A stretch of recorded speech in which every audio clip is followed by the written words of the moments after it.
Amigos de la revista Bolivia, nos encontramos en las oficinas principales de la Agencia Nacional de Hidrocarburos junto al director ejecutivo Germán Jiménez. Gracias por habernos abierto las puertas de esta institución para hablar de algo importante, el Plan Soberanía y los resultados que ya va teniendo en nuestro país. María Jané, gracias por el espacio que nos brindas. Es importante que nuestra población conozca de las actividades que llevamos en el sector de hidrocarburos desde la materia regulatoria en lo que es la prevención y el cuidado de nuestros recursos. El Plan Soberanía tiene un inicio fortificado a partir de hace 3 meses, en lo cual ha dado resultados contundentes. Hace 2 semanas dimos una conferencia de prensa con los datos relevantes que se hayan podido generar en estos 3 meses. Son 38 millones de bolivianos que hemos podido ahorrar en subvención en fronteras al Estado boliviano. Pero esto tenemos que poder tener un balance de cuánto es la subvención en estas 34 estaciones de servicio que contamos en frontera. A los datos de la gestión 2021, el Estado ha erogado 388 millones de bolivianos en subvención en 34 estaciones de servicio.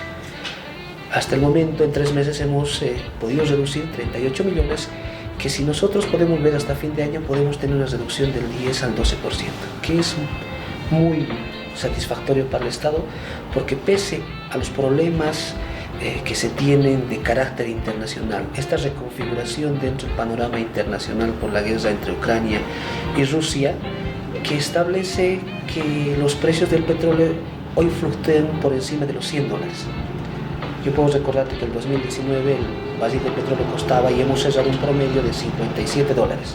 El 2020 se ha cerrado con 37 y el 2021 se ha cerrado con 67. Entonces, esta franja hace de que tú tengas una proyección al 2022 de que se estaba llevando adelante con los recursos que tenía yacimientos. Esto cambia después del 10 de marzo de la guerra de Ucrania con Rusia y se empieza a disparar y está encima, incluso por encima de los $100. ¿Esto qué condiciona al Estado boliviano? Primero, de que las importaciones que se tengan para el Estado boliviano ya no cuesten ese margen que se había proyectado para la gestión 2022, sino tengan una subvención por encima de estos precios. Otro factor, los países con los que colinda Bolivia. 7.000 kilómetros de frontera que tienes como Estado, con Brasil, con Paraguay, Argentina, Perú y Chile. En estos 5 países, el litro de gasolina y diésel oscila entre $1 a $1.50. Estamos hablando por encima de dimensiones muy fuertes en el tema económico que directamente va a irradiar al Estado boliviano, porque ya lo vuelves una competencia al tema ilícito de ganancia atractiva para los contrabandistas. Si en Bolivia te cuesta 3.74 y en Brasil te cuesta 11 bolivianos, para este tipo de negocio del mercado negro en lo que son los combustibles para estos contrabandistas es atractivo. Otro dato importante, Uruguay, el litro de diésel hasta hace semanas estaba por casi $2 y aquí el litro está estable en el Estado boliviano. Entonces hemos generado un panorama importante de posición institucional, de soberanía a través de nuestras Fuerzas Armadas en estas 34 estaciones de servicio, que hemos podido paliar. Primero, mantener el tema de combustible en estas fronteras y empezar a reducir. Eso es éxito para el Estado boliviano. Ahora hemos iniciado a intensificar los controles dentro del Estado boliviano, internos, que también existen. Y es el caso de la intervención que se está llevando adelante y los procesos legales que se tienen que tocar a una estación de servicio denominada Cúcuta, que contaba con estaciones de servicio que hemos ido informando. Una estación de servicio, para que nuestra población entienda cuándo puede tener una autorización por la NH. María Zené, tú mañana quieres construir una estación de servicio, tienes que cumplir con el decreto 24721 de los requisitos legales y técnicos. Es la primera fase. Dentro de los requisitos técnicos hay aspectos de seguridad, de infraestructura, de condiciones y normativas internacionales y nacionales que tienes que cumplir. Una vez que tú hayas cumplido estos requisitos técnicos y legales, entra la etapa de operación, una licencia de operación de una inspección final de cumplimiento a estos aspectos. Esta estación de servicio cumplía, pero cuando se hacen los operativos y las investigaciones correspondientes, la estación ya contaba también con tanques clandestinos de 30.000 litros de gasolina, 30.000 litros de diésel, que si tú multiplicas esta cantidad de almacenaje y se supondría que iría para el contrabando por 10 bolivianos, fácil estás hablando de medio millón de bolivianos. Esto va a generar dos tipos de responsabilidad. Una por la vía penal, porque la ley 100 establece que aquellas personas que almacenen, comercialicen, distribuyan carburantes sin autorización de la ANH tienen una privación de libertad de 3 a 6 años. También aquellas instancias o estaciones de servicio que cuenten con licencia de operación pero realicen actividades ilícitas tienen su sanción penal y la revocatoria definitiva de la licencia de operación. Ese es en el tema penal. En el tema administrativo, con la institución, también tiene su sanción, porque si tú quieres realizar una modificación a la estación de servicio, tú tienes que solicitar a través de una nota o un memorial, decir, ¿sabe qué? Voy a aumentar tanques, voy a hacer cambio a mi infraestructura. Nuevamente tenemos que revisar los planos y los temas administrativos institucionales que se llevan por nosotros y vemos si es pertinente o no la modificación. Pero esta estación de servicio jamás ha solicitado una autorización a la ANH de ampliación y ni menos ha ingresado una intención de que la estación tenía algún tipo administrativo que quería realizar. Entonces, esta estación de servicio, a través de sus tanques clandestinos que estaban dentro de los predios de la estación de servicio, incurren en estos dos tipos de sanciones administrativas y penales. ¿Cómo se da con esta estación? Porque es toda una investigación de saber y controlar cotidianamente. Lo que se ha hecho es investigación desde la gestión 2021 y es cuando se incauta primeramente la cisterna. ¿Qué pasa? La estación de servicio cuenta con un área determinada y detrás de los ambientes administrativos ocultos estaban estos dos tanques. ¿Y cómo se hacía el trasvasijado? Llegaba la cisterna y no descargaba en la boca del tanque autorizado por la ANH. Tenía una salida directamente clandestina donde por un tema de caída de presión automáticamente se almacenaban estos tanques y eran supuestamente utilizados para el desvío del contrabando. ¿Cómo nosotros como ciudadanía que estamos constantemente tal vez viajando, regulando, cómo podríamos darnos cuenta? Porque los tanques están bajo superficie, realmente es difícil conocer para la ciudadanía ahí, pero también tenemos que ser controladores, fiscalizadores de lo que está pasando. No solamente incurre aquella persona que quiera hacer esta actividad irregular, porque para estas actividades, igual que en fronteras, son asociaciones criminales, yo lo llamaría, porque están atentando contra los servicios públicos del pueblo boliviano. También yo como usuario soy testigo de algún hecho irregular, es mi deber informar que se están llevando estos temas irregulares. No solamente está penado para aquella persona que comercialice, sino para aquella persona que también compra estos combustibles. Y es importante también que a través del decreto 28511 establecemos también que la Dirección de Sustancias Controladas emiten las órdenes de hojas de ruta para aquellas personas que quieran realizar actividades de consumo propio para sectores industriales, construcción, minería, mediana, pequeña, agrícola, madera y aquella que quiera tener una actividad, ¿no? Esto se genera a través de hojas de ruta, pero por encima de los 120 litros, aquella persona que quiera comercializar, que quiera comprar o llevar este combustible para una actividad y no tenga la hoja de ruta, también está penado por ley. Sabemos que dentro de este plan soberanía no son los primeros indicios. ¿Realmente cuánto dinero se ha logrado beneficiar, por decirlo, dejar que salga de nuestras fronteras o que se vaya al contrabando interno hasta el momento? 38 millones de bolivianos en 3 meses. En 3 meses estamos hablando de 38 millones de bolivianos. Que le hace bien al Estado boliviano para otras actividades, ¿no? Esto es netamente con personal de la ANH y con apoyo de las Fuerzas Armadas.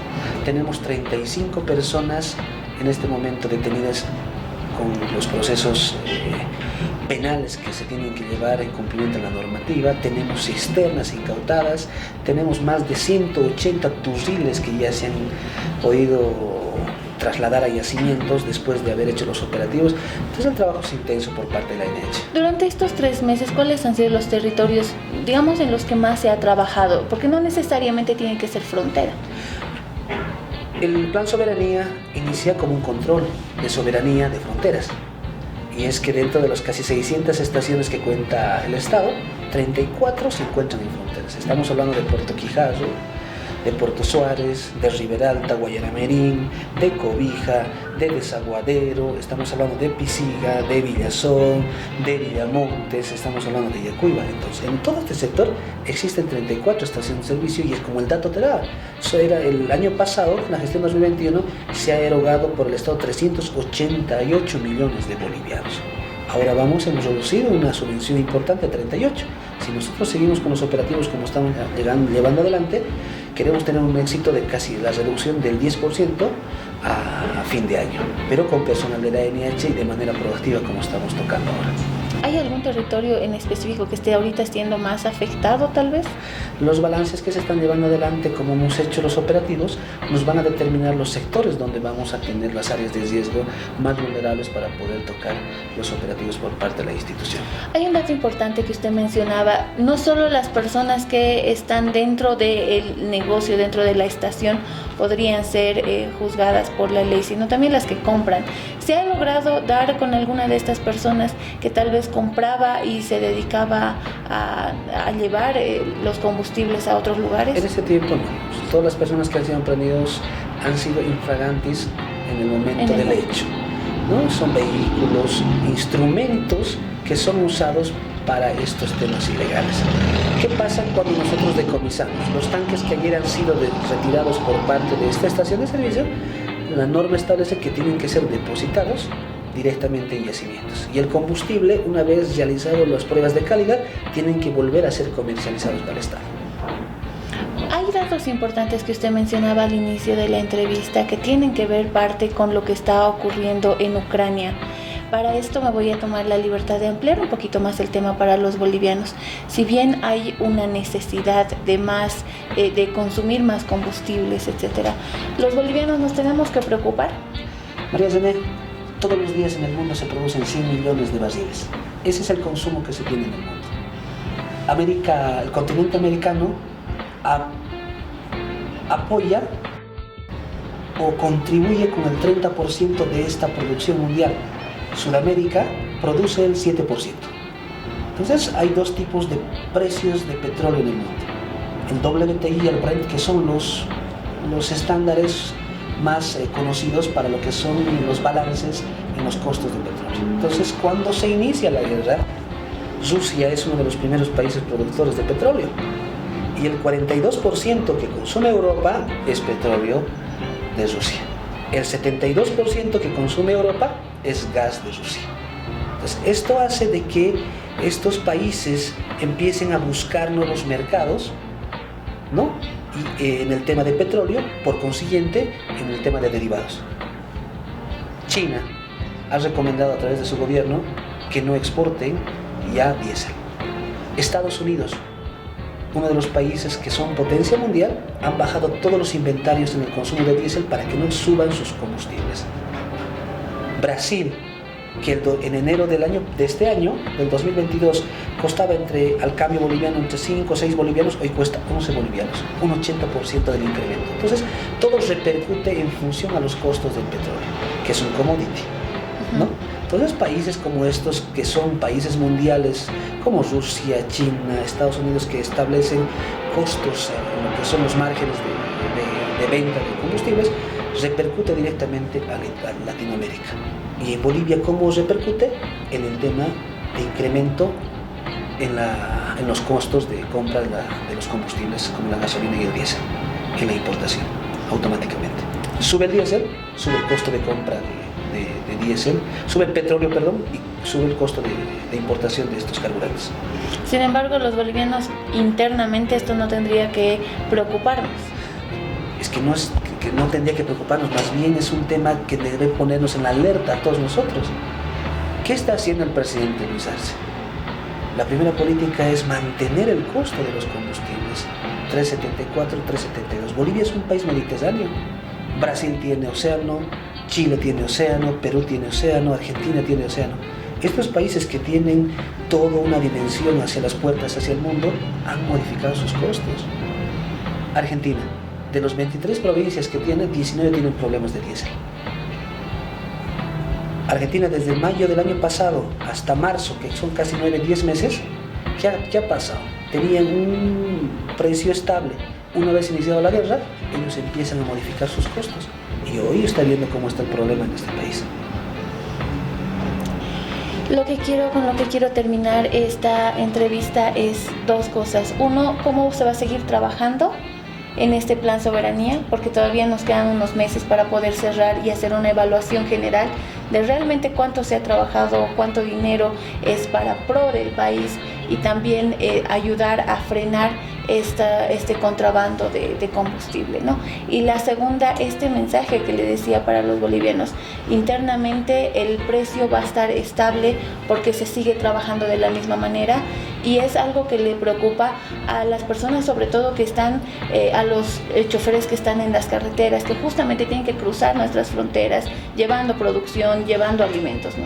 Bueno, el trabajo y el rol constitucional de la ANH es tener una actuación dentro de la cadena de hidrocarburos hasta la industrialización. Actividades que están establecidas en la Ley 3058, la comercialización. La Constitución Política del Estado establece en el artículo 20 como un servicio básico. El artículo 14 de la Ley 3058 establece como un servicio público que tiene que ser prestado de manera continua e ininterrumpida. Es el trabajo de la ANH. Además, establecer los costos, calidad y volumen de nuestras estaciones de servicio. Ahí vamos a enlazar el tema de los costos. No se han movido. Los precios están totalmente estables. La calidad que se está brindando por parte de nuestras estaciones de servicio son estables. Y esto va de la mano también de que el trabajo conjunto que se están llevando entre yacimientos, aduana, Viceministerio de Lucha contra el Contrabando, Agencia Nacional de Hidrocarburos, está dando sus resultados. Estamos cuidando nuestras fronteras, estamos intensificando los controles operativos, y es para atenuar este crecimiento tal vez que de manera inescrupulosa que se lleva por tema de contrabando, ¿no? Y el mensaje que queremos dar al pueblo boliviano es de que la única institución que puede dar el tema de precios es la Agencia Nacional de Hidrocarburos, llamada por Constitución. Nosotros mensualmente actualizamos las resoluciones administrativas en función a factores y códigos internos que se le dan para poder mantener ese precio estable que se tiene en esta Unión. Esa es la gestión del presidente Luis Arce. Estamos yendo en el camino de la reactivación económica. Usted ha visto el mensaje del 6 de agosto que da el presidente con números, datos y positivos. Vamos a llegar al 2025 con una sustitución del 43% en lo que es el diésel a través de biodiesel. Pese a los problemas de carácter internacional que se tiene, hay políticas estables, hay políticas reales y con mucha responsabilidad para que nosotros podamos cuidar nuestros recursos. Muchas gracias. Amigos de la revista Bolivia, despedimos esta entrevista de esta forma y me voy a quedar con una frase importante que usted la ha mencionado durante la entrevista. Es trabajo de todos los bolivianos fiscalizar nuestros recursos. Si estamos en fronteras, si estamos durante los viajes, es importante que nosotros también verifiquemos, y cualquier denuncia se puede hacer también a las oficinas de la ANH. Muchas gracias.